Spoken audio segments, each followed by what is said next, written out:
అవని అయితే ఇంక చక్ర దగ్గరికైతే వచ్చి, ఇంక తన తాడో పేడో తేల్చుకోవాలి అని చెప్పన్నట్టుగా మాట్లాడుతుంది.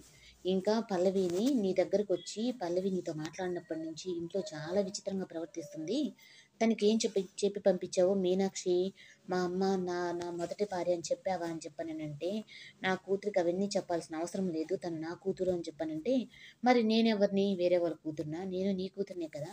అయినా నేను ఒప్పుకునేంత వరకు నువ్వు నా కూతురు అని చెప్పని ఈ లోకానికి తెలీదు కదా! అంటే, నీ నోటితోనే మా అమ్మ నీ భార్య, మొదటి భార్య అని, నేను నీ కూతురు, భరత్ నా కొడుకు అని చెప్పని ఈ లోకానికి నీ నోటితోనే తెలిసేలా చేస్తానని చెప్పానంటే, నేను అంత దాకా వచ్చాను అని చెప్పంటే చావడానికైనా సిద్ధపడతాను కానీ, మీ అమ్మని నా భార్య అని చెప్పని మాత్రం ఈ లోకానికి పరిచయం చేయను అంటే, నువ్వు ఎంత క్రూరంగా మాట్లాడుతున్నావో నీకు అర్థమవుతుందా?